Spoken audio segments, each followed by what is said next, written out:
You're at Chico State University. It produces some of our best farmers, not just the people who theorize about farming, but actual farmers. We know what good, resilient farming looks like. Is California doing it? Not to the extent that we need them to. In the pursuit of kind of this myopic vision of conserving water in California, they're damaging one of our most valuable resources, which is our soil. You know, we got to speak up, because if our soil True. starts looking like this, That's right. we start getting sick. We're forced to compete on a global market where other countries don't have the With same virtually no protection. no regulations, they're not at all concerned about their ecological impacts. It's shovel ready and it's the least expensive. Per metric ton. Absolutely. Mhm. Yeah, you've done your reading. You've definitely done your homework.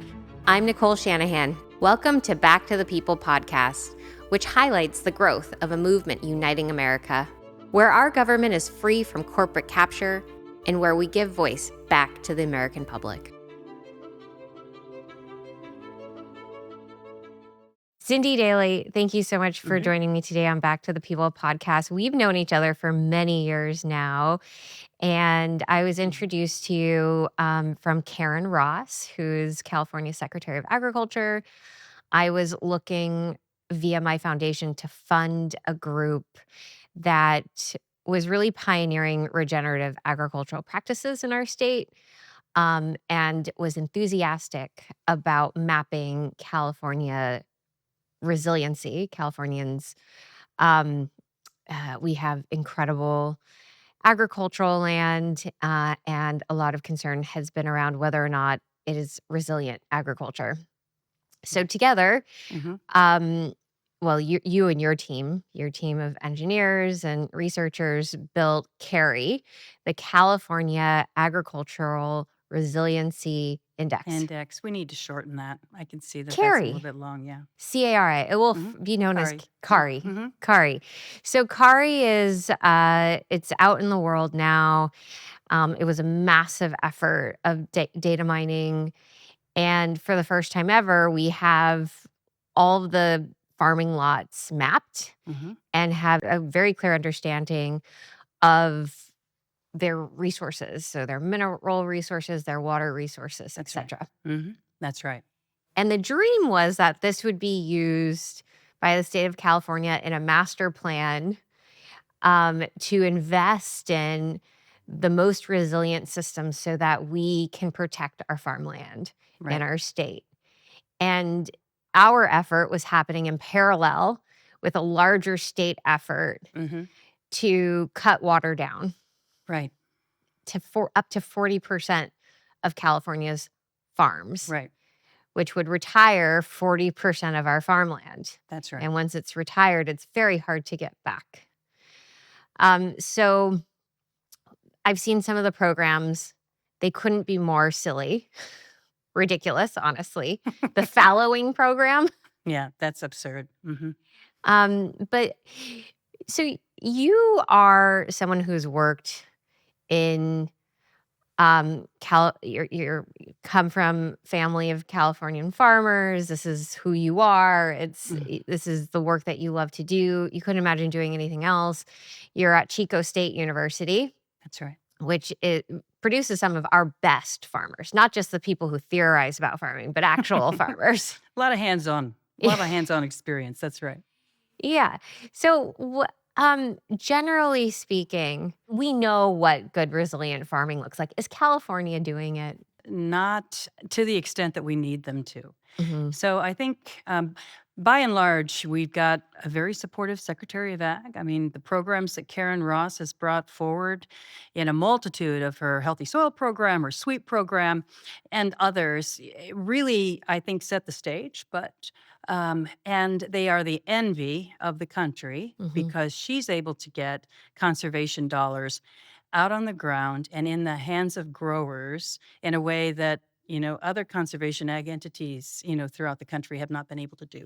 Well, I mean, the Nature Conservancy is kicking farmers off land at a rate that's pretty shocking. No, that's too bad because I do think that there is a lot of synergy between the goals that the Nature Conservancy has for a lot of Mhm. their lands and production agriculture. I Yeah. mean, I think we need to find that sweet spot where we can be farming in sync with nature and continue to build that resource in a way that, would not be accomplished if what we're going to do is to let that lay fallow.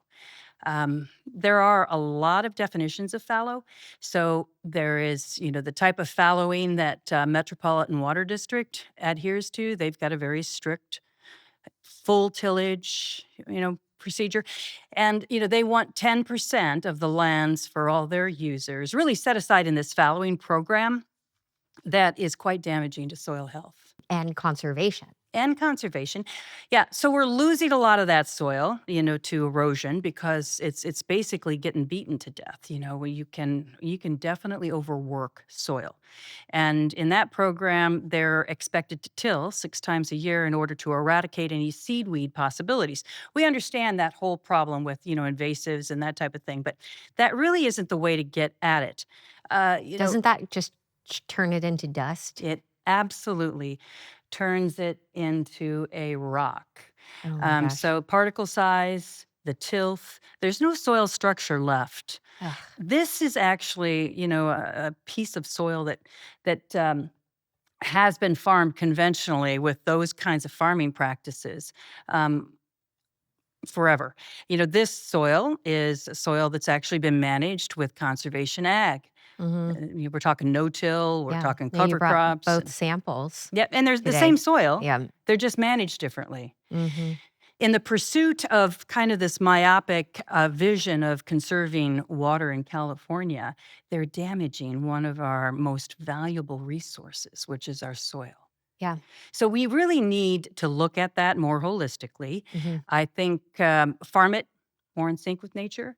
So encourage multi-species cover crops to really enliven that soil. And it may take a little water initially to germinate in some of those environments, like it would in Palo Verde Valley. But ultimately, in the long term, you're conserving a lot more water. Yeah. What we've observed down in Palo Verde is that we've actually changed the hydrology in those soils.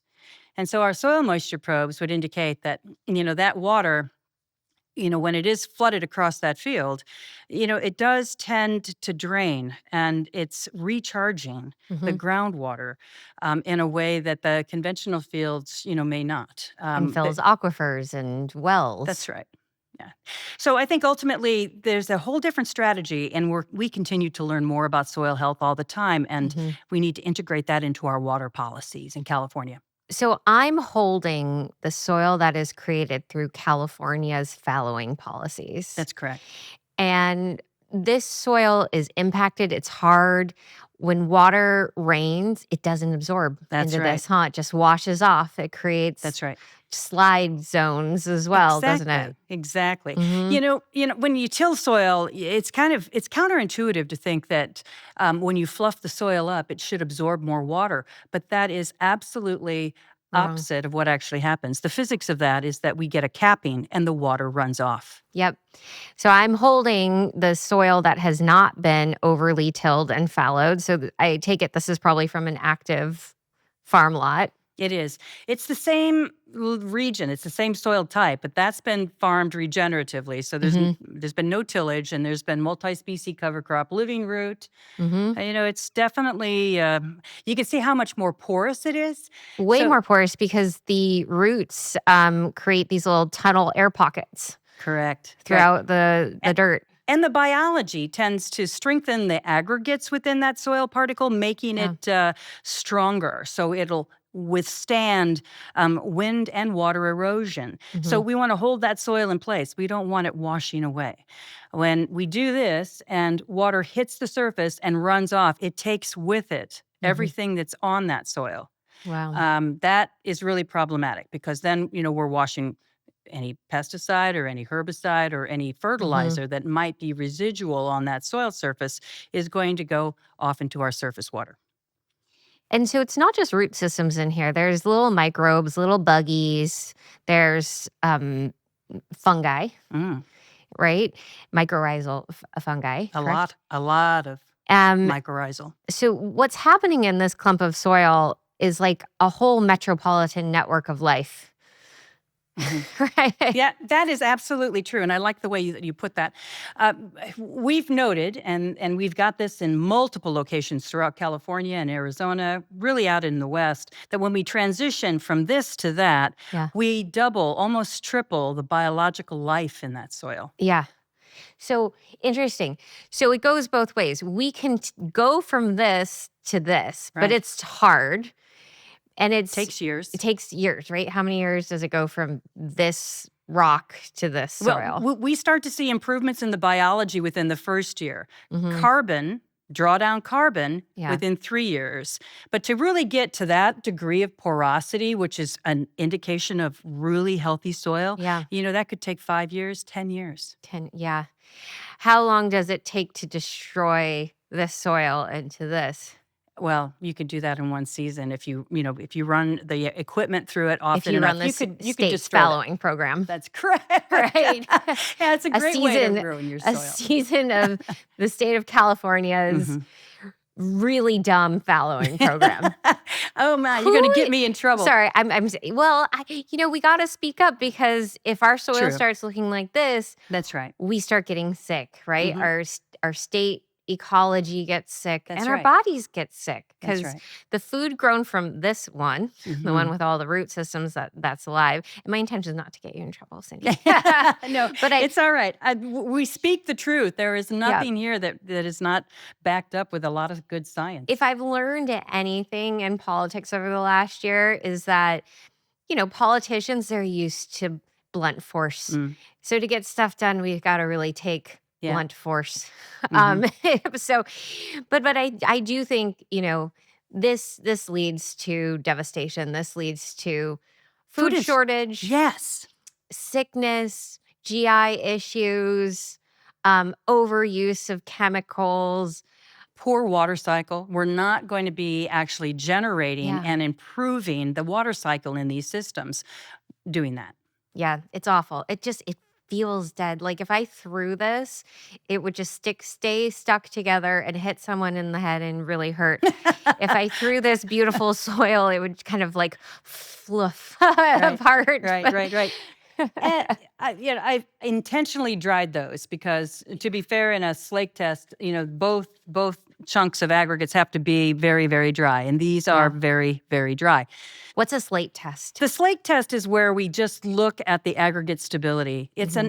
It's a soil health indicator. Hmm. It's a really valuable, very visual test that can tell us a regenerative soil as compared to a non-regenerative soil. So what happens is that when we expose this to water, healthy soil sticks together. It's Oh, got interesting. very stable aggregates. Okay. It's got the porosity in it, but it's very stable Yeah. because the biology has created these very stable aggregates that hold the soil in place. Hmm. Whereas this is going to basically disintegrate because every pass with our equipment Yeah. destroys the Can we aggregates. can we see it? Sure. Why don't we do that together so we can Okay. see what happens All right. simultaneously? I'll put So the we'll dead just do it. soil. Go. Oh, interesting. Wow, I wasn't expecting that. Okay, so it's just basically a clump of dust. It's a dry clump of dust. I know this could be this. I Uh-huh. mean, it really could. It is in the management. It's Mhm. all about how it's managed. Who is behind this Uh, stuff? Who is behind the poor policies? Yeah. I think what happens is that agencies get into their own epicenter and become very myopic in terms of their ability to kind of see what the unintended consequences are, right? So I do think that DWR, in terms of That's regionalizing the Department of Water the Resources. Department of Water Resources, Mhm.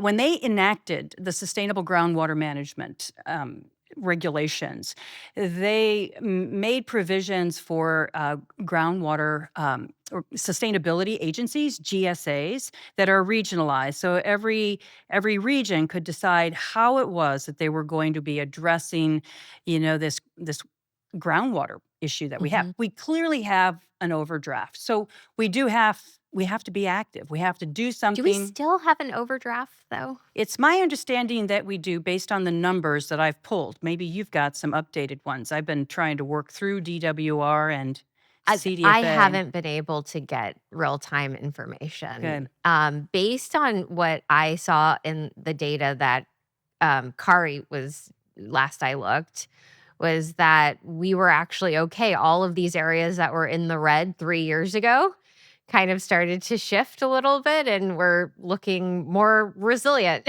Right. Right. And that's the beauty of real-time Mhm. farmland data. Like, why can't we use more sophisticated tools, to manage our water rather than these Right. sweeping policies that are designed to be one and done? Mhm. Why can't we have a system that moves with nature? Right. Well, yeah, to me that would be the logical way forward because at that stage then, the water cycle would be improved on all of these farms. There would be less need for pumping. And if we had better conveyance, to a Mhm. lot of these really prime class 1 soils, throughout the valley, it is amazing farmland Yeah. that if they had surface water, they wouldn't be pumping. So, we could circumvent that problem if we had better water infrastructure, all the way through California.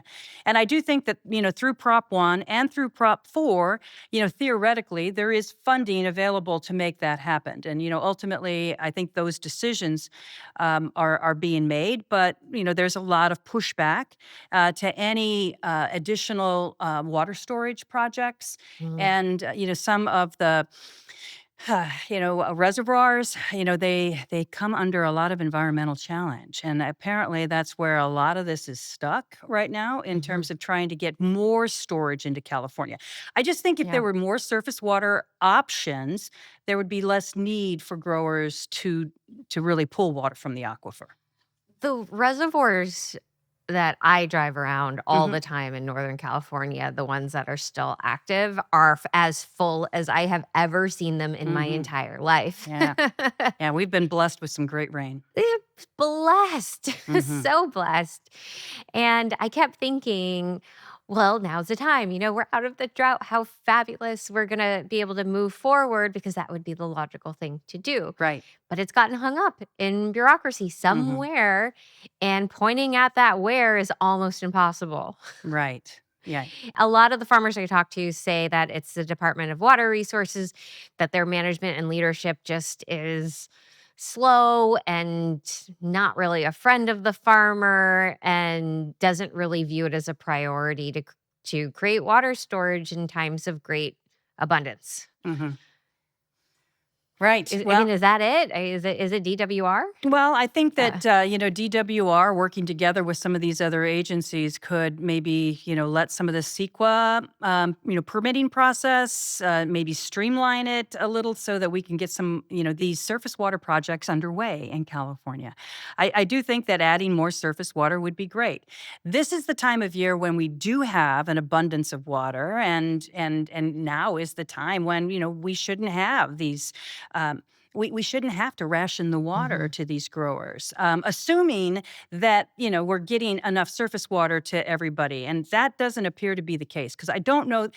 There's about, I don't know, 2 to 3 million acres of farmland, and I think primarily throughout the San Joaquin that does not have reliable surface water access. And I think that in and of itself could be addressed because that's where most of the pumping is taking place. mhm, So if we were to provide them with alternative access, they could continue to farm, and they need to farm more in sync with nature. They need to be doing more of this in order that they're more water use efficient, that they're mhm, using some of the best technology, that they are using multi-species cover crops, that they are reducing tillage where possible, because we know with that, they're going to be as efficient as they can with the water that they receive. mhm. Going this direction, it's fewer irrigations, less water, fewer irrigations, because that soil holds more water.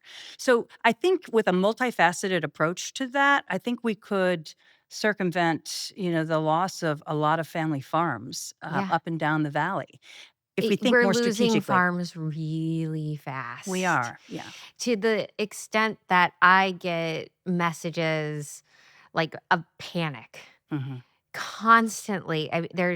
You know, I have 2 categories that I work in that people know to reach out to me for help. One is around medical freedom Mm, and, harms that come through different kinds of avoidable child chronic diseases. Um, and then the other category are farmers that are facing all kinds of pressures, whether it be to vaccinate their herds, cull their herds. I mean, so many chickens have been culled, 70 million I know. nationally. Tragic. It's tragic. Mhm. And then forced testing, which we know that the PCR test is not that accurate. It wasn't Mhm. really designed for what they're using it for. I mean, the list goes on of things farmers are Mhm. up against today. Right. Farmland is losing value It as well. is. So people are like, we got to get out Mhm. fast because the value just keeps plummeting Right. before Right. our eyes. So people are just dumping farmland. I see lots coming up for sale, Mhm. right, left, and center, and they're getting picked up by either industrial agriculture groups or developers. Mhm. Right. And it's going out of production.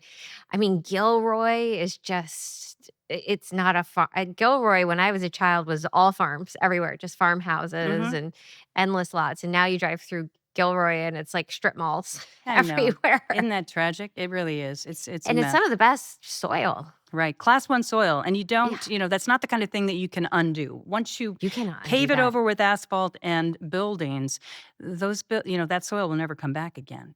So No. we're losing farmland at an alarming rate, and what that does is it really compromises food security. And people don't feel it right now because we have such a bounty, a cornucopia of food at the moment.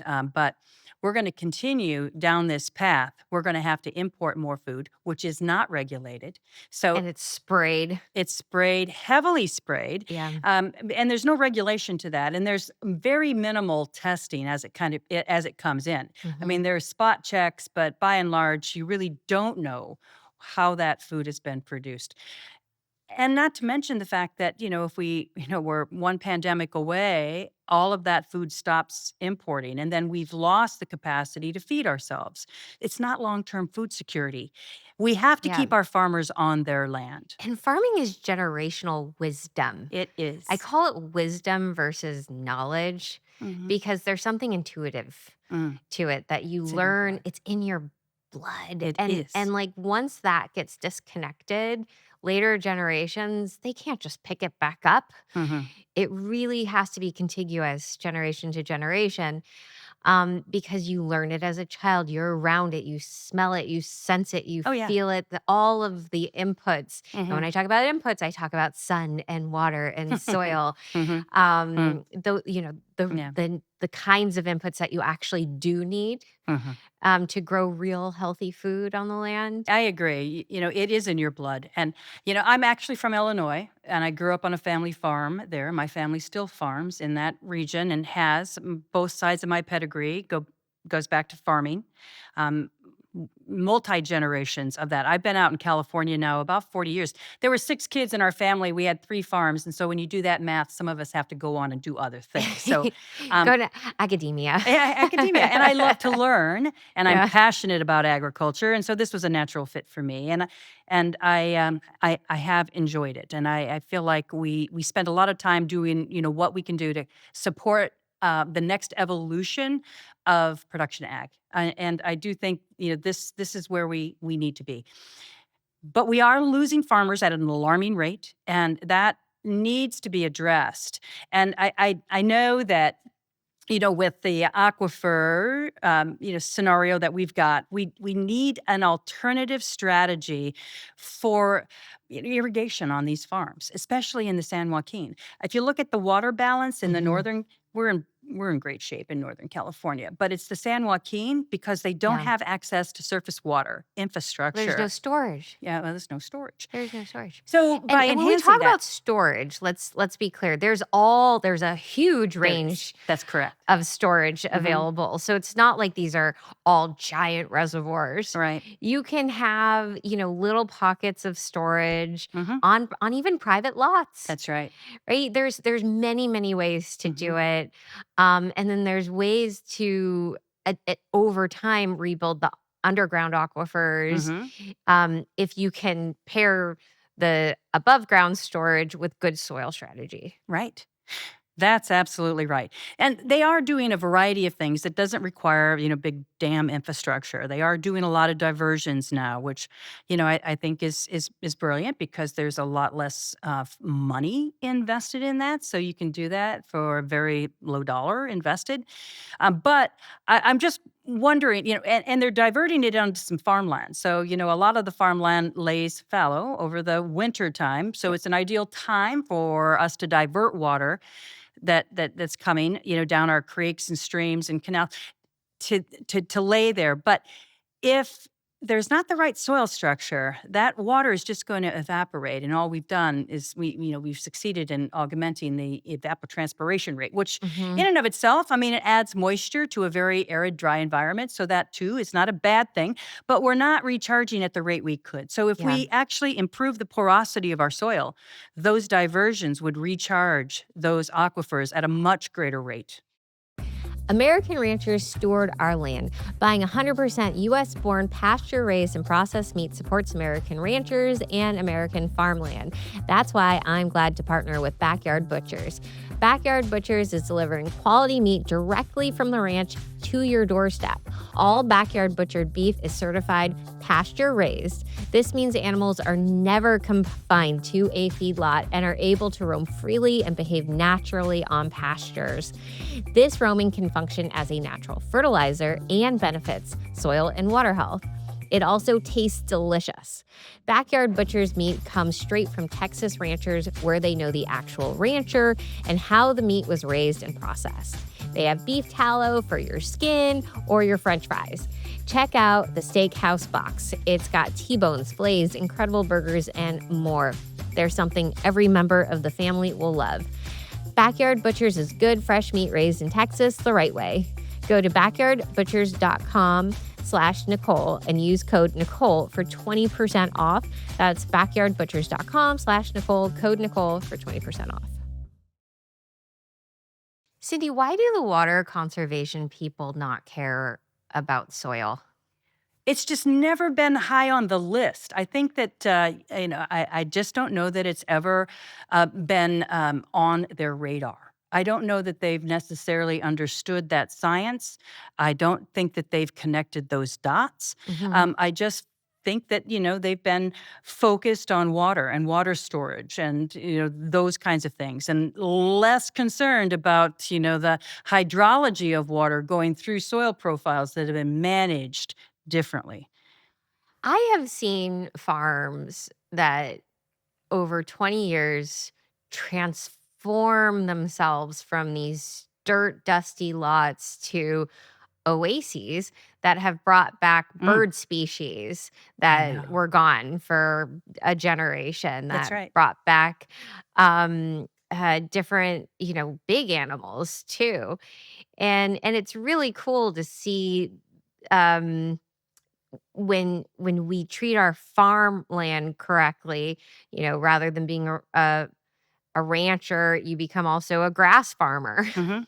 You become an ecologist because Yeah, you really are managing that entire ecosystem. I mean, yeah. if you're doing it right, you are. And Yeah. you're enhancing that biodiversity, and that is providing all kinds of habitat for bird species and insects and a whole host of other components of the, And ecosystem fish too. I've and seen fish fish. come back through Mhm. some of the rivers that are farm side, That's right. especially up north. Mhm. It's been very cool to hear those stories.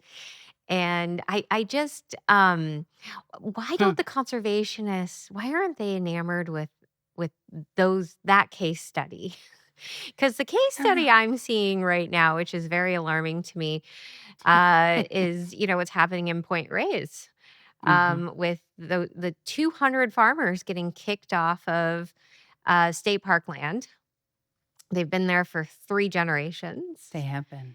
and some of them longer than 3 generations, but multi-generation. They lived there, they raised their kids. Grandpa That's lived right. on the land, the kids grew up on the land. And there was an environmentalist group.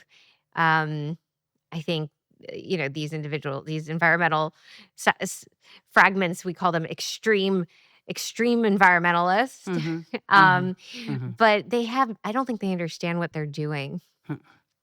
So we've already seen this happen a few times in California, but the farmers, the ranchers, get driven off the land, this grassland, some of the best grassland we have in the state Right. and the country, Mhm.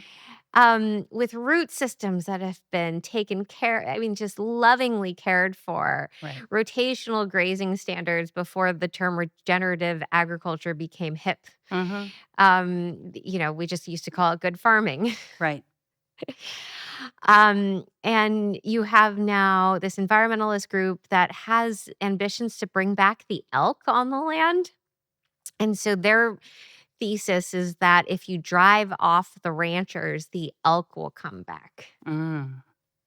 And the Nature Conservancy has come in to kind of soften the situation and buy out some of the farmers whose leases with the Right. federal government are being discontinued.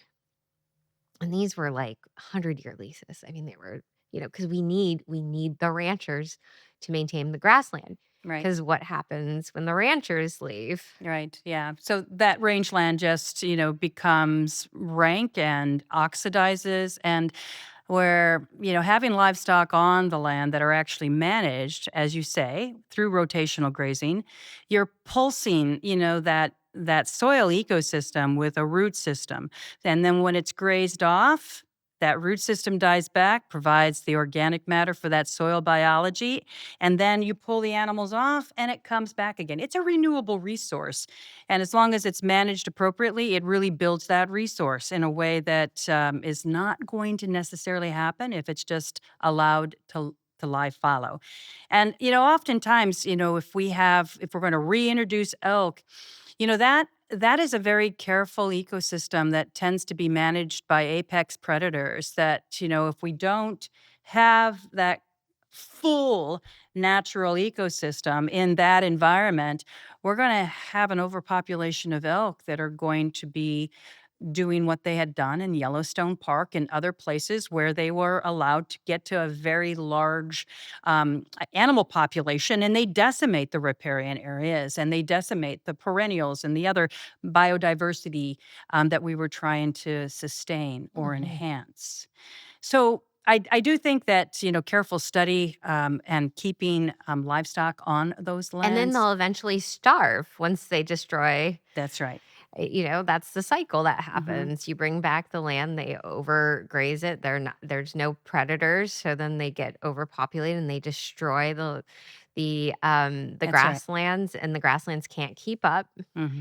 And then eventually they starve to death. Hmm. That's what's going to happen. How do they, being the powers that be, not understand that basic science? I mean, I'm no expert, Mm.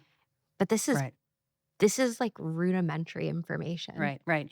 And there's precedents in other locations, Mhm. where you can see what happens, when that series, that sequence of events take place. So I do think that that is a mistake. But Yeah. those decisions have been made regionally. Unfortunately, those growers. I mean, I know a lot of those, amazing dairy farmers, and they provide milk and other products coming off the dairies. Think of all that cheese and ice cream from local cows right Yeah. there. Off that part of the world. We're just losing so much institutional knowledge. I know you don't like that word, but to me, it's true. I mean, that's institutional knowledge. Those growers know how to run and manage that dairy in that ecosystem and produce some really nutritious food. Most of those were organic dairies, and if not all, were organic No. dairies to begin with. Some of the best, most Mhm. nutritious, Nutrient dense dense, milk ugh, products on the that planet, feed our children. and they've just removed them. Right? That Yeah. yeah, it's frustrating, but it is what it is. Well, I mean, let's talk about the interrelationship between farmers and land stewards and our massive campaign fire issues mm, across the state. I've watched a field that was once grazed responsibly. Ranchers got asked to leave by conservationists, and all that grassland went away and filled in with brush. Mhm. That really invasive, scratchy brush that you can't Right. really walk through. It's all Mhm. twisted. It grows at alarming rates. Mhm. It's all over the state now. It's It the is. stuff that goes up in flames. That's right. It makes really great forest fires. So if you wanted to make great kindling and start forest fires, that is a perfect plan. I know it all seems, but our forest management policy also has, so many entities playing, major roles in making or dictating how those decisions get made. That no, there isn't a holistic plan that makes Yeah. the most sense for that renewable resource, which Yeah. is an asset for us Yeah. that could be managed in a way that would eliminate forest fire. We would just have what we call underbrush fires that go through, that get started from lightning and other things, and they're not harmful. But instead we have all of this amazing amount of understory that just takes up, and it's a mega fire. Yeah, and if you kick the farmers off, do you know who are the first responders to most of these fires? It's farmers. If there's Mhm. a farmer still farming the land, Right. and I gotta say, farmers are really, really good at managing fire risk. Mhm. They have to be. They have to be. Right. It's part of the job. It is. It is part of the job. And, I think our forests would be much better served, if the permit process came back in full swing. There Yeah. used to be multitude of permittees up in the national forests, and their job was, to bring livestock up into those regions, and they would take care of a lot of that understory. And the sweet birch, it's almost the same quality as alfalfa. I Oh, mean, no way, really? oh, it is. For a short period of time. It's not Yeah. like it's a, but during season when that sweet birch comes on, and it blossoms, it forms this berry. Yeah. Wow, the cows slick off. It's really great. It's very nutritious, but then it falls off, and so you really do need to get the animals In at that off. window. Yeah. So there Yeah. is a window, but it's a valuable way to manage that understory rather than going up there and spraying Roundup everywhere, which I guess has been the They're most. spraying Roundup in our Yes, forests? they are. Yeah, I think that tends to be one of the management scenarios, anyway. And I do think that is something that could be managed by livestock, if we were to take the energy and effort to figure out how we would bring that back. I was chatting with some farmers in the Gaviota Hmm. Sylvang area Okay, last not familiar week. with that. Okay. Sorry, Goleta. You know where Goleta is? Just south of here. Sorry, it's just north of Santa Barbara. Okay. All right. And we were talking about goats. Mm, Apparently, there's a goat shortage there is. in California for managing lands Mm-hmm. because a few people caught on to how valuable goats are for clearing. Mm-hmm.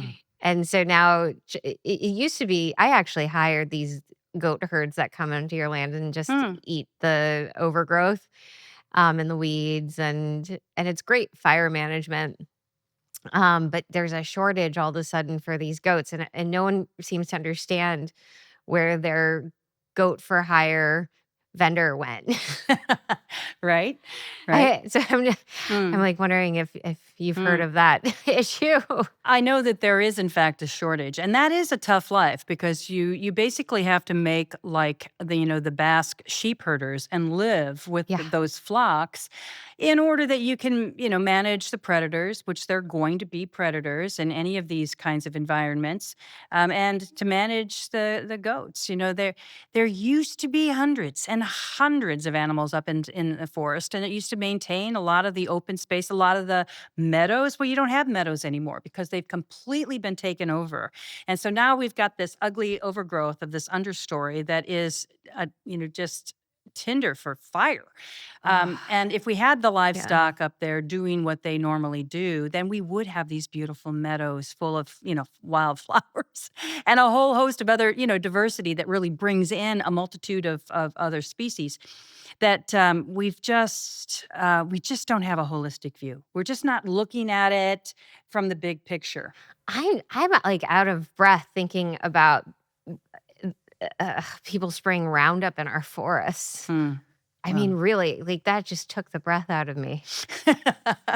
well, that is, it's very inexpensive. Roundup Yeah. is cheap these days, and it's very effective, and it That is ends being up in used our as watershed. it certainly would. Right. So where's all the outrage from the conservation groups that are looking out for the fish that are gonna get impacted by this Roundup? I don't know. Where Yeah. is the outrage? Why put the outrage on the ranchers? Mm. Yeah, there does seem to be a focus, around agriculture, and that's unfortunate because, we agriculture, loves to do what they do, and we've become a target. Let's talk about why that is, because I have theories. All right. Well, what is your theory? So it is no coincidence that farmers are under attack all across the Western world.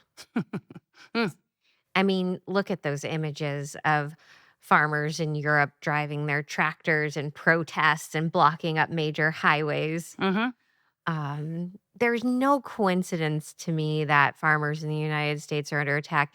If look, going after the food source of an enemy has been the strategy for all of human history. Mm-hmm. If you are attacking an enemy nation, you cut off their energy or you divert their energy, you cut off or divert resources and food. You destroy the food source of your Right. enemy. Mm-hmm. So if there were, say, a group that were trying to undermine the Western world, you would go after their food source. That's right. And you would do it in a way in which, if you were really sinister, as I think this group of people are very sinister, is you would do it in a way that you would convince the people to attack their own food source. Mm-hmm.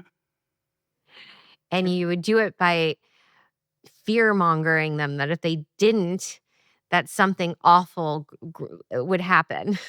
Right. And so I think about, the climate change people. I actually met you because I was looking for regenerative agriculture leaders who are actually doing the work on the ground, and understood that we could solve all of our climate issues. And I use air quotes because the carbon cycle is how you manage the climate, right? Mm.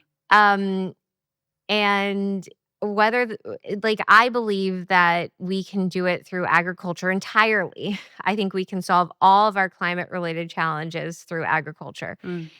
Um, and so it's all and you get this added benefit that you protect your food supply Absolutely. and your water. Absolutely. You improve the water cycle. You improve the water cycle. So and it's actually cheaper than some of these other really silly projects like direct air I know. capture. It's shovel ready and it's the Yeah. least expensive. Least expensive per metric ton. Absolutely. Mhm. Yeah, you've done your reading. You've definitely done your homework. If you're someone who reads labels and asks questions, especially about what goes into your home and onto your skin, you need to know about Mama Suds. Turns out that all natural, non-toxic cleaning products can have minimal ingredients and work great. We know because we use Mama Suds, which makes all natural, non-toxic cleaning products that work. No greenwashing, no junk ingredients, just effective, safe products, made from scratch with full transparency on their labels. Their laundry detergent soap is a powerhouse. It's residue-free, safe for sensitive skin and cloth diapers. And it cuts through grime without leaving anything behind. And if you haven't tried their toilet bomb cleaning tabs yet, you're in for a treat. Just drop one in, let it fizz, and your toilet practically cleans itself without bleach or fumes. I love brands that do it right, and Mama Suds is one of them. Right now, you can get 15% off your order at mamasuds.com with the code Nicole. Again, that's mamasuds.com and use code Nicole to save 15%. Yeah, it's definitely the nature-based, solution to climate. And what we need is wide-scale adoption. And that's really what the center has done. We've just gone all in on transitioning farmers. Yeah. And again, it's going back to our roots, Yeah, right? Like literally literally. going and like before it was transitioning to regenerative agriculture, it was just called agriculture. It Mhm, was just called farming. mhm. Uh, Um, and we may get there again when all agriculture is regenerative and we can drop that and just say, this is how it is. Everyone farms through that carbon lens where we really have a focus on soil health and yeah. rebuilding that as our resource. That's our legacy. Not only, our legacy to our kids. Yeah. As an issue of national security Mhm. as well, and this is something I've tried to get um, the Trump administration to really think about. Yeah. um, as an issue of national security, if our food supply is under attack through bad policy or bad information or bad Mhm. propaganda, we have to ask ourselves where that is coming from. That's good point. You know, it would not be very hard to fund institutions in the United States, major institutions like Harvard and Stanford and wherever, to to propagandize students into thinking that farmers are Mhm. bad. Oh, absolutely. And which is what's happened. Mhm. It Right. probably could take less than, my guess Hmm. is $15 million to set up institutes Mm. and research centers that analyze the devastation that farmers have on ecology, which is true. Industrial agriculture is. But if that grant money is only myopically looking at industrial agriculture, not looking at like good family Right. agriculture, which is still the majority of actual farmers by capita, Mhm. are By individuals numbers, by yeah, numbers, that's right. are actually American citizens privately farming their own land. That's right. But that's not gonna be true in 10 years Mhm. at the rate Oh, at the I current know. rate. Yeah, yeah, it's pretty alarming what's taking place. Yeah, it's become very unprofitable, to be a small, mid-sized farmer. The money has kind of gone out of agriculture in so many ways because we're forced to compete on a global market where other countries don't have the With same virtually no protections. no regulations, no, they're not at all concerned about their ecological impacts. And so our farmers have to deal with, the pesticide regulation, EPA, FDA, DWR, the Department of Water Resources, you name it. I mean, we have got so many agencies looking over our shoulder, watching how we farm. And they all have to be paid. I mean, all of those agencies take a It's huge a amount of our fee. tax dollars. Yeah. And, farmers, the GSAs are the next level of bureaucracy that have been leveled on farmers. So landowners, farmers, are going to pay the lion's share of those fees to keep the GSAs viable and What's a functioning. GSA? The groundwater sustainability agencies that have been formulated, throughout California over every basin. So Mhm. every basin has its own GSA, and it's got a board, and it's got an executive director. All of that has to be sustained. This sounds soul crushing. It is. To be It a is. I mean, the the average, family farmer I meet, they are so stressed out and they haven't even started farming. But, Hmm. like, they're Oh, like, I know. that doesn't even include the actual labor Right. that goes into managing the farm. The administrative costs are soul crushing. Yes. Right. The way that these agencies treat these wonderful people is soul crushing. Hmm. And like, and you can see it in the, I'll talk to a friend who's from a family farm in the area, and it's just there's this look in the eye, And it's almost the same look that you would see in someone's eye who is living under a totalitarian regime. It's like I they're know. scared, they're nervous, they're on edge. Well, can you imagine having that much invested in, let's say, your almond orchard or your walnut orchard, right? So, I mean, we're talking about a sizable capital infrastructure investment in that. And you've got, several hundred acres invested in all of that. And you work all year long to make no money. As a matter of fact, you just went backward this year because the price of walnuts dropped to the floor. And so you can't even recoup your input costs, which you probably have a loan on. So now you have to figure out how to refinance that operating loan into the next year and then take on more debt. It is soul crushing. I would say without a doubt it is. And other countries tend to help their farmers, I think, more than we do here in the United States. Yeah. We tend to adopt that get big or get out kind of mentality, assuming that that's, the business. I mean, I was thrilled when Trump announced a 25% tax on Mexican imports. Mhm, I was thrilled right. because I was like, holy gosh, our farmers are going to get a little window Right, right. to hopefully get some relief and to be able to compete with these ultra cheap, unregulated imports. You're right. Yeah, let's And hope that that is in fact the case. yeah, Right, to be under to be underbid by, grain out of the Ukraine or from Argentina or I other know. places, that is soul crushing, I will Soul have to say. crushing. We do need to figure out how it is that we protect that infrastructure, that institutional knowledge.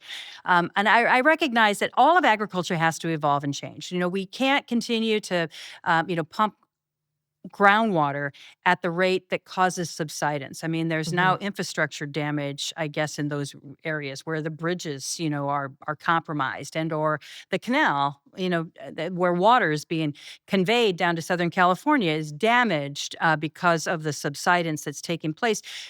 So we need to accept those things that we need to accept and figure out a solution, but let's do it in a way that doesn't level itself on farmers. I Yeah. mean, it shouldn't be rectified or only by saying, "Okay, no more pumping," that kind of thing. When that has a pretty big impact on farmers in that region, and those farmers, it's the local multiplier effect. The money that they spend in their local communities goes out into that community, and the number of people that they employ. I mean, they're a big employer in that particular region. So Yep. you're not just taking farmers off their land, but you're also creating a real problem in those rural communities. And that rural community, that's the fabric of America. That's the Yeah. underpinning of our value system in the United States. We need to give credit to that, and we need to sustain it in a way. We need to respect it. Well, you're a woman with a plan. And I'm really excited to see an update on how the data looks, but maybe you can walk me through how um CARI, the California Agricultural Resiliency Index, Right. is part of this plan because once we identify the plots and the needs, we can come up with a strategy Right. that is one in which we can build our water Hmm.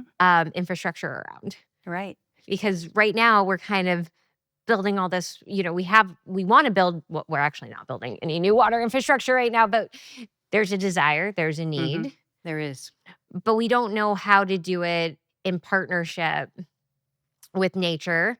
And we don't know yet how to do it in partnership with farmers Right. Right. because they have to be together. Hmm. Like that's the goal. And that's what this tech tool was designed for. Right. Yeah. So, with your support, we did develop a model. It's the Resiliency Index, and that index is really designed to characterize all of California farmland. Based on 8 different metrics that would comprise resiliency. What makes up resiliency? What makes a farm resilient? To climate. To drought. To inclement these. Um, Atmospheric rivers? I mean, in agriculture, we deal with all of it, and frankly, farmers are so used to having to deal with it. It's just the norm for them to complain about the weather because it's never exactly what you want it to be, because we're always dealing with the weather. And it has such a big impact on our profitability. That heat wave that hit this last summer, when it was like, it was triple digit for like 2 weeks, and it happened at a real critical time. It happened at a real critical time for cotton growers in the valley, and so their cotton yields took a big hit. And that's a pretty expensive crop to grow. So you've got all of the input costs for a normal yield, and then when you're done, you have half the yield, all the input costs. So we are dealing with climate on a real regular basis. So, Some of it natural and some of it geoengineered, as I'm learning, but we can oh, talk about that oh later. my. Yeah. Yeah, that's tragic, because Yeah. the situation's bad enough. We don't need it to make it worse. But ultimately, the model that we've developed Mhm. is really to help individuals identify, where they sit from a resiliency perspective, and then they can design a system to overcome. So if you happen to have a really lowly resilient farm score on this index, you can identify where the issues are. If it happens to be agronomic, hey, we can change that. We can make some changes. We can put and design a carbon farm plan for that region, and we can pull you out of that low resiliency score, and ultimately you'll become a higher, more resilient farm. And when we talk about carbon farm plan, we're talking about the life in the farm, right? That's right. Because carbon is life. When Mm-hmm. it's in the ground, it's life. When it's in the atmosphere, it's potential for life, right? Right? So it's really about moving the carbon Mm-hmm. and Mm-hmm. cycling it through um, the soil, the ground, the water systems. Right. So here we are. Here is the background of the resiliency Right. index. So this is really how, the tool itself. This is what the model takes into consideration. There's a whole host of metrics that come in here from some known publicly available databases that are updated on a regular basis. And so we screened those databases very hard for those that are being updated on a real regular basis. And so, we are looking at erodibility. We're looking at whether or not that area has been tilled, what kind of cropping system, the fertilization rates, all of those kinds of things go into this agronomic component of the model, along with hydrological components. Are you farming in a region where there's a lot of dry wells? I mean, do you have a local supply? So if you do have surface water, you're going to be more resilient, because that just means you have more reliable water. You can have a living root, almost year round. You can be growing crops on your farm year around. Yeah. That is resilient. So Yep. that's how we're defining it. Are you on an area that has a lot of subsidence? So if that's the case, your resiliency score would likely go down, and we would need to address that in the carbon farm plan, either with redesigning your cropping system or trying to figure out how we switch to more surface type water. Well, because fundamentally what you're saying is that there are some lots you could pump an equal amount of water to, right? And some of those lots are going to be able to receive that water and make use of it, and others it's just going to run off, Hmm. That's true. right? So it is. So part of it is how do we build up the soil health That's right. on certain lots that makes putting more water availability um higher value, right? Hmm. Like because you want our water to be treated as if it is a precious It resource. It is. is. Water is precious, and so if you pump it to soil that looks like, oh god, now it's mud. Seriously. Yeah, um, that's highly erodible right there. Oh yeah. yeah. So if you pump water to this lot of land, it's going to be very different in how it's absorbed than if you pump it to a Absolutely. lot with this kind of land. It will store underground here and Hmm. it will run off here. That's right. Yeah. Right. And it'll run off here with high turbidity, with high nitrates, Hmm. probably with any other chemical that might have been applied. It's a problem. And it's either, going off into the surface water, or it's going on to the neighbor, or at any rate, that's a really poor approach. So Yeah. we're trying to move away from that.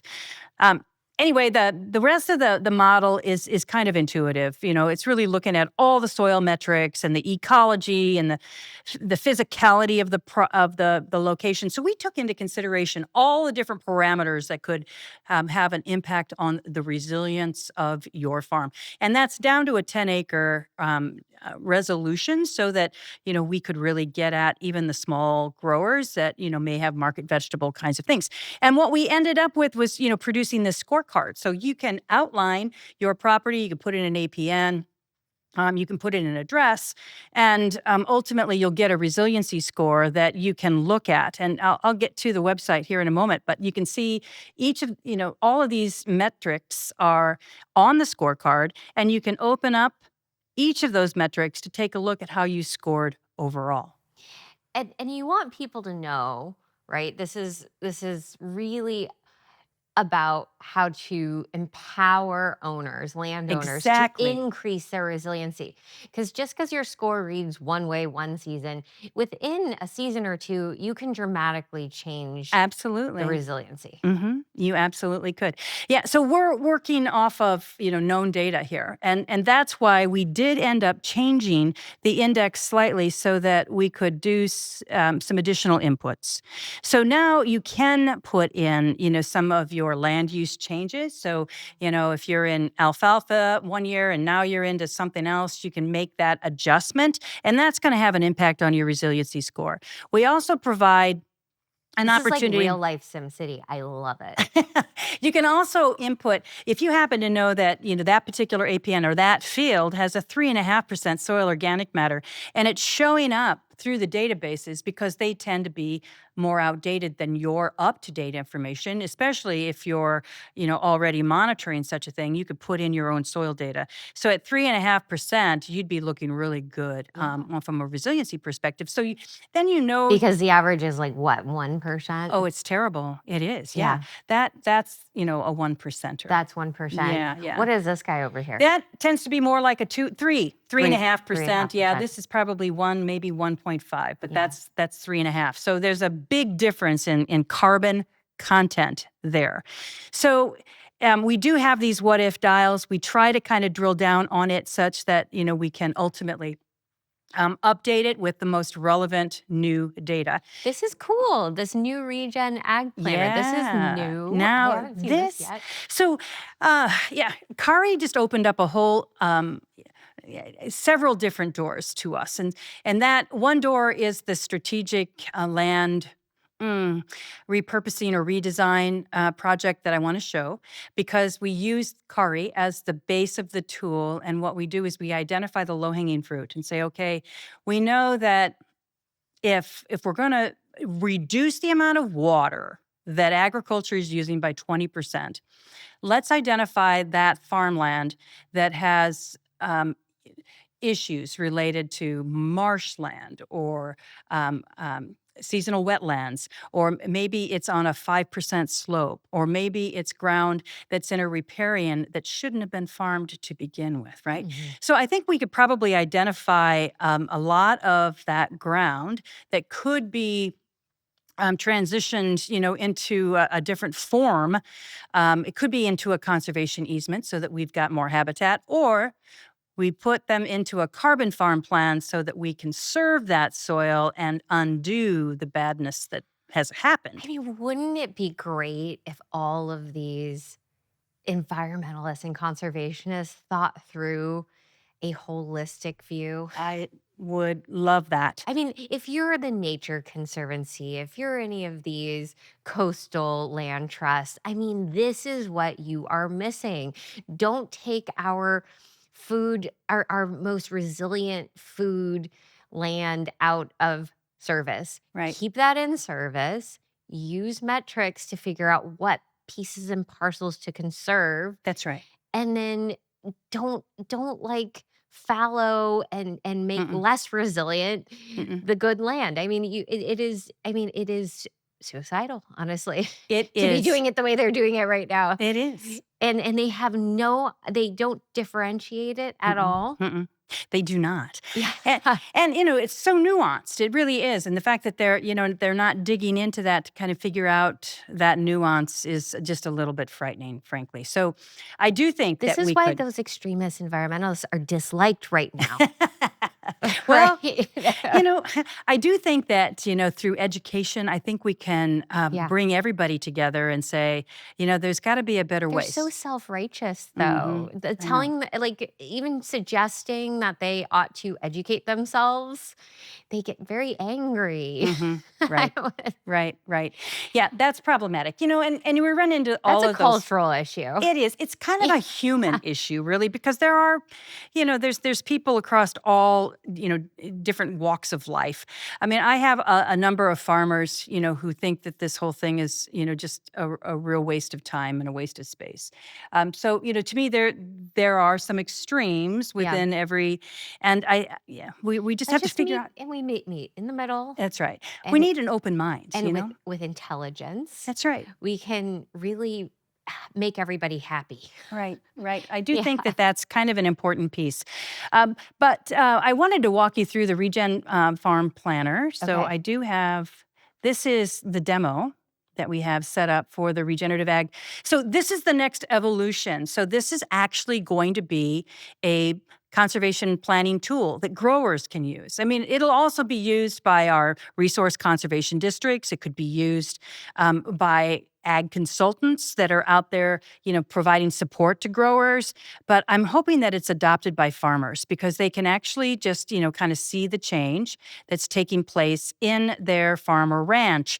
So the first step of the process is really to map your area, and you would map it, using the tool within the Regen Ag Planner. So you can use the AOI, which is the area of interest, and identify a field, and then you compile all of your fields that make up your farm or your ranch. And then in this field, we might apply different practices. But first step, we have to identify which areas we're going to be working with. The second step is to identify all of the history that's taken place so that we can kind of create a what is, similar to what CARI does, establishes a resiliency index on the existing conditions. Well, this will give you the existing condition report. And then you create the plan based on what you plan to do to enhance that property through cover crops, compost applications, no-till. It could be a whole host of other kinds of different practices. And we've got just about everything built into this scenario so that it helps to calculate the outcomes of the conservation plan. It really makes it easy for anybody to build a carbon farm plan. And then after you get done building in the conservation ag into all of the different areas, and it includes hedgerows, it includes kind of building in biodiversity, it'll give you an outread on the soil organic carbon accrual over time. Calling all curious minds. Thrill seekers, deep thinkers, debate lovers, story chasers. Those who question everything and those who just love a great read. At Skyhorse Publishing, everything is on the table. And we mean everything. We stand for free thought, bold ideas, and fearless storytelling. Whether it's uncovering the truth, teaching a new skill, or sparking inspiration, we publish books that matter. With 12,000 plus titles in print and 400 more on the way, Skyhorse is one of the most dynamic independent publishers. We challenge the status quo. We bring every perspective to the table, giving readers a place to explore, question, and grow. Want the truth behind the headlines? Read Rand Paul's Deception, The Great COVID Cover-Up.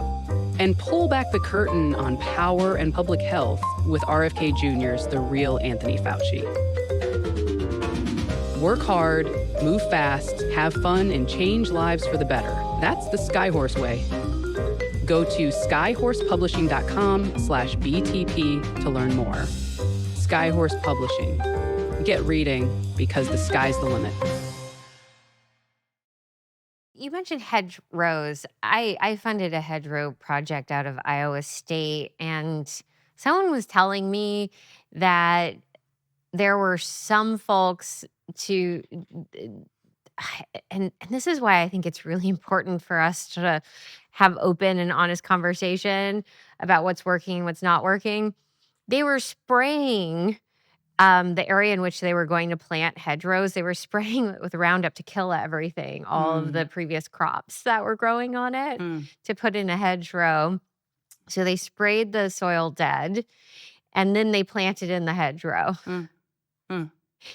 So this is why I think it's the kind of effort that, good intentions can be misguided. Mhm.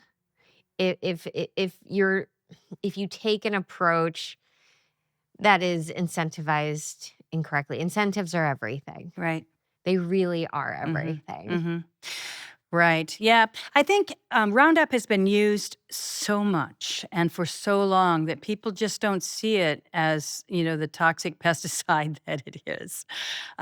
So moving away from that and really looking at other ways to get at, re-enlivening an area or to get different species to dominate does not require herbicide. I mean, there are other ways of getting that done. Yeah, and just for anyone who doesn't know, I'm sure people, if you're watching this, you know that Roundup is glyphosate, Hmm. which is the chemical linked to a variety of cancers, stomach GI issues, water contamination. Right. Yeah. So obviously, those are the kinds of things we want to steer away from. I mean, I recognize that growers tend to use it because it's a easy tool to use, but it's not a necessary tool. That there are other ways to get to the same endpoint. Hmm. So the Regen Ag Planner is going to, after you get your plan done, we've got soil organic carbon levels, we've got the reductions in greenhouse gas, and then we put in the economic cost estimator so that we know just what the cost is for the implementation of those practices on that acreage Hmm. per ton of carbon sequestered. So it's basically an indicator of just what the return on the investment would be, Hmm. right? So it's interactive, and what we have is a group of people that are working on what we call the back end, and they're scrubbing all of the data that's relevant to California agriculture so that when we populate the model in this, it will be based on California data. So it'll be California centric Good. by and large. Yeah, And and then regional. and regional, Hmm. absolutely. And we ended up hiring a designer. All of this is kind of new to us, but we hired a designer so that it would look beautiful as well as, and then we have another individual that we've hired that's going to marry the two together. So we've got the back end, the modeling component of it Yeah. that is working the way that we want it to. And we're testing that. And then we've got the front end with the wireframes, and I think it's beautiful. And then it's at this point, we're just going to marry the front end to the back end so that we have a tool that'll be readily available. And our goal is to make this available for free on as a web app. For folks and make it, very user friendly, very California centric. And so people can get an idea of different plans. They can do plan A, they can do plan B, and they can do plan C and see the difference in Yeah. implementation cost and the difference in output. So this plan will get me to where I want to be sooner or the fastest. Yeah. This one will get me there the most economical way Right. forward. So those are the kinds of decisions that growers are making.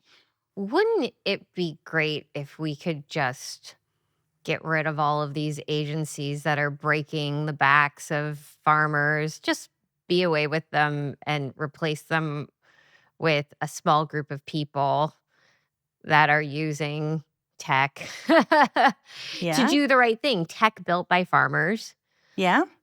who want to do the right thing. Wouldn't that be nice? That would be nice. Yeah. How would that manifest? How would we do that? We would just have an association of growers that want to embark upon this thing, and this would be the entry. You have Yeah. to enter into this world, this reality. We want you to learn everything you can and develop a plan, and then we're going to Well, it could be like the California Doge who just comes and audits the other agencies, says, you guys are failing, you're done. right. And we're going to use tech going forward Mm-hmm.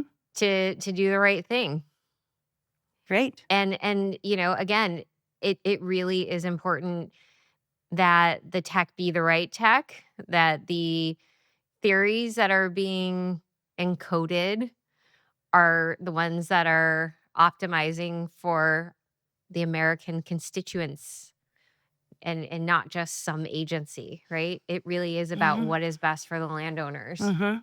and what is best for the commons, It is because for the community for the community. as a whole. Because the Mhm. part that we haven't even talked about yet is the impact that this kind of healthy soil has on the crop nutrient density itself. So we're looking at that currently, and I know that Utah State is as well. And we've got a partner, Ralston Purina, who's also very interested in it because they want to see healthy dog food kind of. They want a supply chain that's really going to provide nutrient density with all of their ingredients. Purina? Purina. Wow, cares Yeah. about soil health? Yeah, I Good for know. them. I know. I know. I've often joked that, dogs in California are treated better than humans. They get better healthcare. Seriously, yeah. Well, They're the dog big food company, like, mhm, cares about their nutrients. right, right. Well, I do think that that's an important step forward, and we're excited to have them on board. And they do a whole different set of nutrient density assays than we do. So we have 4 side by sides throughout California right now where we've got 40 acres on regenerative compared against 40 acres of conventional. So it's the same cropping system, same soil type, same ecosystem. And we put flux towers, eddy covariance towers, so that we've got real time carbon flux Mhm, in those systems. So we can contrast that. And we're reconciling that daily carbon flux with soil carbon accumulation. And we're mhm. looking at the soil biological shifts. Yeah, And then we're harvesting that crop and looking at total yield, total yeah. expense, and then ultimately capturing enough product and analyzing it through nutrient density analysis through 3 labs, Utah State, our lab, and Purina, to get a sense for, does regenerative agriculture enhance nutrient density in our crops? So healthy crops, Mhm. healthy animals, healthy people, Healthy water, healthy water. healthy air, because it Yeah, impacts the air quality as well. right. Mhm. Yeah, there's really no reason other than the fact, well, there's no reason not to go down this path. And I do think that most of it is here. It's engaging farmers in a way that they can look at this as a viable option Mhm, and understand that it's very doable, and it's mhm. doable in their backyard, because that's the first thing I hear. Well, I can't do it. Not here. That works in the Midwest, but doesn't work here. But fact is that it does. And we've got plenty of data to show that. And obviously, CDFA is heavily invested in these practices because they know they work. There's CDFA seems like it was a great organization for a really long time, and now it's been infiltrated by the bird flu people. right. Just of Mm. late. Mm. They had some good scientists. Right. Well, I don't, yeah, I'm not familiar with that division of CDFA and who is making those decisions, but they sure have driven up the cost of eggs. I will tell you that. Our country's food supply system is very easy to infiltrate. It has been infiltrated. Right. We've got to take it back. As a measure for national security, not Mhm, just food security, but national security, it really is important that we were able to feed ourselves when all the other components of import export are are shut down. mhm. So can we sustain our population? That's national security. Yeah, and we're in California. We are the breadbasket of the United States of America. We can grow food like no other place. We've got the Yep, growing season, and under normal conditions, we have all the water. We have some amazing soil. yep. We can grow food like no one else. Yeah. And if you're a climate activist and you're a young person who thinks farming is bad, you are misguided because farming is the Mm, solution it to is. climate. It is, absolutely. Mhm. So if you do want to get active Yeah. and really impact climate and in a positive way, you need to get involved in agriculture, regenerative agriculture, Regenerative, because yes. that is in fact This kind of agriculture. that's the way forward. That's the future of production agriculture. Yes. Well, amen to that. Thank you. You're a real inspiration. I kind of love the fact that I met you, you were a farmer, and now you are a data scientist farmer. That's right. That's right. I think I'm more farmer than I am data scientist, but That's why it works. okay. All right. Well, good. I just really just love having met you and Yeah. love your perspective. I mean, I don't know how you came to be so broad based and so willing to see the big picture. I don't know. How did that happen? I followed the science. Mm, I followed the science of carbon sequestration mm, and found agriculture and then found regenerative agriculture. mm-hmm.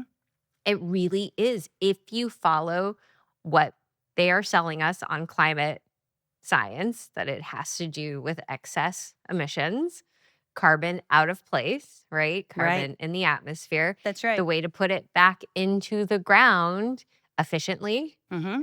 scientifically, with greatest benefit for humanity Right. is to do it via the soil. That's right. That's how I came to it. I'm not a farmer.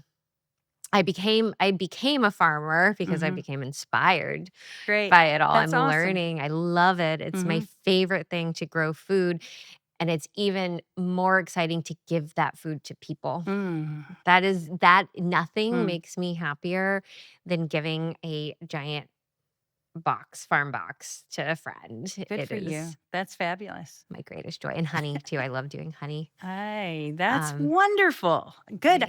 I want to see your farm sometime, and you're going to Yeah. have to come and see mine. So Yes. Most we'll have to definitely. do that. Yeah.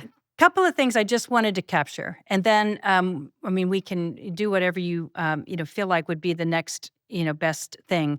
But if we were to try and enact a more holistic approach to addressing our water shortages, through more water capture, Mhm. better surface conveyance, to improve the overall resiliency for food and for fire. I mean, you have to consider the fire implications here by having better water conveyance to all of California. I mean, that in and of itself would be good justification considering the billions that we have spent on fire mitigation. And it's not just putting the fires Right. out, it's what happens after the fires. I mean, how dealing with all of that toxicity and never before have we needed so much bioremediation, and soil biology is going to be our friend in that regard. I mean, that's about the only thing that can really help us through, some of the issues with the heavy metals and everything that Ends that up in the soil. oh, terrible. It's a real mess. The next step though is, if we can get more water and more reliable water, I mean, that adds to the resiliency here because ultimately it really is about photosynthesis and photosynthesizing that draws down carbon. And the more we can photosynthesize, the better. And the only way to do that year around is with irrigation, reliable irrigation water that Mhm. can be used for food production, which makes us more food secure. And it contributes to the California economy to the tune of like $50 billion. It's a huge component Yeah. of our economy here in California. Massive. And then we can farm better. There's no doubt about that. It breaks my heart to drive up and down I-5 and see all this bare naked soil. Mhm. That in and of itself is an indicator that we're we're a long way from where we need to be, from this paradigm shift. So it is transitioning into the carbon farming component. We can do that with a variety of different partners, and it will actually reduce the need for a lot of water, reduce irrigation frequency, and reduce the amount of water because we improve the water holding capacity. For every 1% increase in soil organic matter, we increase the water holding capacity. And I've heard numbers anywhere between 21,000 and 27,000 gallons per acre. With every increase that's amazing amount of additional Yes. water that's plant available that's held there. Yeah. It's remarkable. And the porosity, so that this water actually gets into the soil profile and rehydrates our aquifers. This is not going to serve anybody anytime soon. Nope. So it really is getting to that point where we've got these whole farm plans on every farm. Every farm should have a carbon farm plan, and they need to be working toward it. It's kind of a living document that takes a little time, and you figure out that, And if carbon is like not the word you want to use, we could like, and I'm not talking to you, but people who are like, I don't get the carbon yeah, farming thing. Water water. resiliency plan, There you a go. water plan. Yeah, that maybe we need to be changing our vocabulary to that, because carbon is water. Yeah. The two are synonymous. They're the same thing. That's great. You need water. We do need water. Mhm. And then we do need to identify those places where we probably shouldn't be farming. On a 5% grade, it's probably not a really good idea to have trees on a 5% grade. So a lot of the oak woodlands that we've transitioned, we need to go back, into oak woodlands. Or Makes do sense. chickens on it.